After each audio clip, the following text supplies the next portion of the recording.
Hello అందరికీ నమస్తే. Welcome to షాద్నా రియల్ ఎస్టేట్. ఈ ప్లాట్ వచ్చేసి మనకు కనిపిస్తుంది కండి. ఆ కడి నుంచి పట్టుకొని ఆ కడికి, అక్కడి నుంచి పట్టుకొని ఈ కడి, ఇక్కడ నుంచి పట్టుకొని ఇక్కడ దాకా వస్తుంది. ఇది వచ్చేసి మనకు 150 గజాలు ఉంటుంది. ఈస్ట్ ఫేసు 33 ఫీట్ రోడ్ ఉంటుంది. ఇది కనిపించింది మనకు మెయిన్ రోడ్. ఇది 60 ఫీట్ రోడ్ ఉంటుంది. ఇది కనిపించే షాద్నా విల్లాస్, మొత్తం సిఎస్కే విల్లాస్ ఇవి. ఇది కనిపించేది షాద్నా టౌన్ మొత్తం అంతా. పక్కన మొత్తం అంతా హౌజెస్ ఉంటాయండి. దీనికి 150 గజాలు ఉంటుంది. గుండు గుత్త వచ్చేసి మనకు 14 లక్షలకి ఇస్తున్నారు.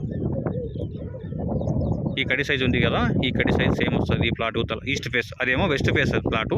ఇది ఈస్ట్ ఫేస్ 150 గజాలు ఉంటుంది. ఇది ఒక ప్లాట్ ఉంది. అయిన తర్వాత ఇక్కడ కనిపిస్తుంది కదా ప్లాటు, అదొక ప్లాట్ ఉంది. సాఫ్ చేసింది. 2 ప్లాట్ ఉంటాయి. గుండు గుత్త ఒక్కొక్క ప్లాట్ వచ్చేసి 14 లక్షలు చెప్తున్నారు. 150 గజాలు ఈస్ట్ ఫేసు 33 ఫీట్ రోడ్డు. ఇది ప్లాటు. గుండు గుత్త వచ్చేసి మనకు 14 lakhs చెప్తున్నారు. షాద్నా మున్సిపాలిటీ కిందకి వస్తుంది. షాద్నా టౌన్.